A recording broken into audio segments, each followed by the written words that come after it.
continues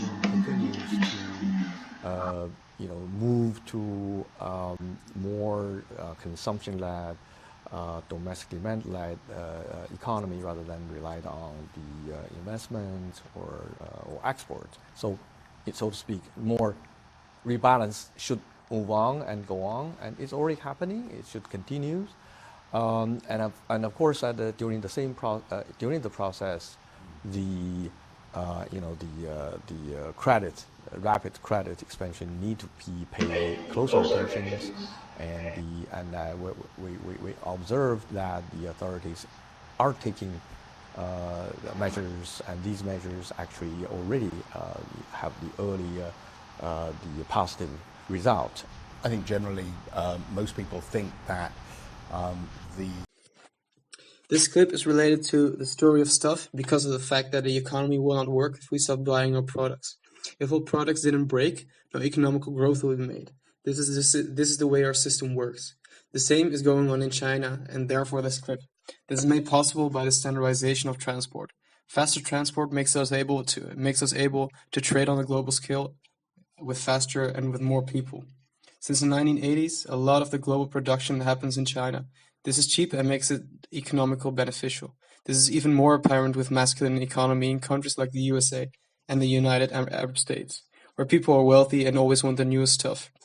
The complementary documentary is Inside Job, where because of this consumption economy, banks loan out money, which they didn't even have, resulting in a crisis.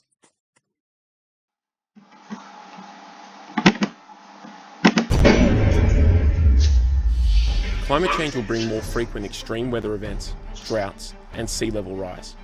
It is likely many people will be forced from their homes. Some estimate this could even be in the hundreds of millions in the decades ahead. We're already seeing displacement as a result of climate change and disasters now. In fact, climate change means that normal disasters suddenly become disasters on steroids. As we saw in Vanuatu in the aftermath of Cyclone Pam in 2015, extreme weather events can displace people from their homes. The most vulnerable people in society are the ones who are affected most. This is because they don't have the financial security or the social networks to get themselves out of the A lot of the debate about how to manage future climate migrants has been dominated by academics and governments. For Johannes Lewis, this was not necessarily the right approach. So for his PhD at UNS, climate change causes sea level rise, dry seasons, and more heavy rainfall. This clip is related to the guest lecture Climate Refugees, discussing the same point. People having to flee their houses because living conditions aren't livable anymore. Climate refugees are often seen as economical migrants because of the fact that the Geneva Conventions don't include the environment as a reason for being a refugee. This makes it hard for these people to get asylum anywhere else. Living conditions are connected to food, which was one of the reasons that a lot of Irish people moved to the USA in the 1940s. So they are, in a sense, also a climate refugee. The documentary Climate Refugees visualizes the effects and journeys of various people and contains footage of refugees in Bangladesh because of floods and Eritrea because of drought. Steger describes in this chapter the ecological side of globalization, that because of climate change, sea levels will rise, resulting in the disappearance of Tuvalu and Kiribati, and these people will also have to live somewhere.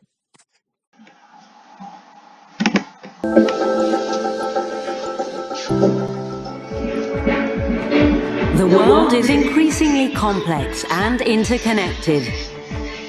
International agreement and collective action are needed more than ever before. Global governance sounds like a really big topic, and it really is. It's where we try to bring the world together to solve the big problems of our time. Be it biodiversity, be it water and watersheds that span various countries, the fishing in the areas beyond national jurisdiction, health issues. The guest lecture Global Governance relates to this clip because it discusses the integration of markets and talks about global organs like the IMF and the UN. Both discuss the need for global governance, problems that we have to solve together. The guest lecture Shifting Power spoke of a political and foremost economical shift in power towards China. He also told us that China now is a land of dreams for foreigners, with more opportunities than anywhere else.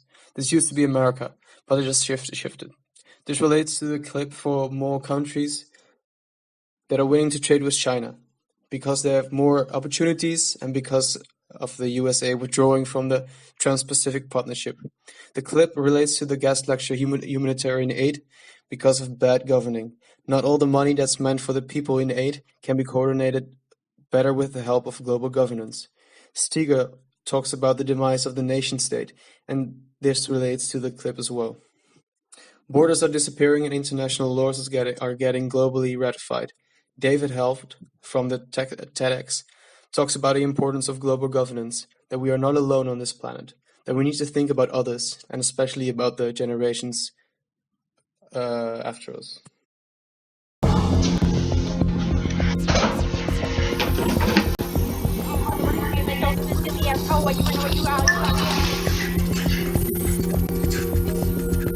The teenage brain, a mystery that has confounded parents for generations. Everyone wants to know what exactly is going on in those heads. Researcher Yalda Lewis had the same question, but fast forward to 2014 and she's using social media to try to tap into what they're thinking. I want you to write. It used to be teenagers' #1 priority was to be part of the crowd, part of the community. Now, it's money, and that 4-letter word, fame. Well, it feels really good to know that people appreciate my work because I put a lot of work into the stuff, and so when they don't like. Mostly the negative effects of social media are present in the clip, as are they in guest lecture Global Culture. Young people see their role models and are unable to achieve the same. The lecture even speaks of causing depression by young people. People don't have to rely that much on social media and should stick to their own talents, I think. In the clip and in the guest lecture, it's visible to see kids from all ages. Of people under 20, about 80% of the kids use some kind of social media. But not only kids use social media. Via social media like Snapchat and Instagram, sex workers interact with their clients. Steger talks about the power of global media and the role of the media. Only a small group of media companies dominate the global market for entertainment. They are accountable for 2/3 of the annual money going on in that business. When they want to show you something, they'll show it.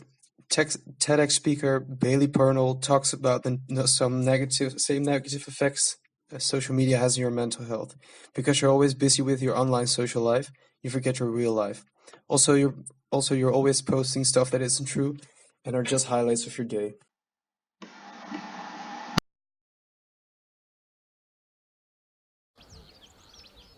Winning the battle against poverty in Africa in many ways matters most in the rural areas.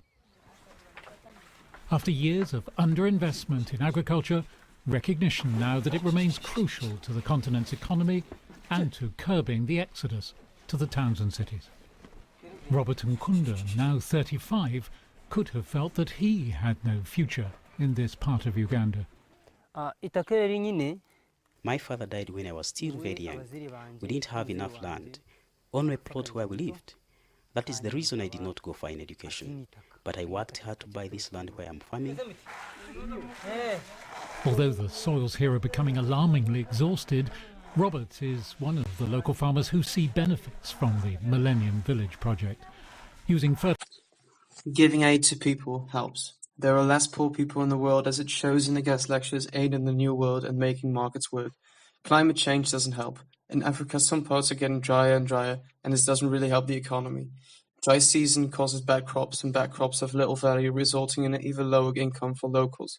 Steger states in chapter The Internationalization of Trade and Finance that integrated markets should benefit all international relations, also the poor. Poverty Inc. shows the way of how poor Africans are living and how some aid organizations might be cashing in on their poverty instead of helping those in need. What I should think that people should do is use information from Making Markets Work. People should add value for the local people. Take out the middleman. This is also discussed in Giving Aid in the New World. Aid services should go there themselves, avoiding governments because they are corrupt.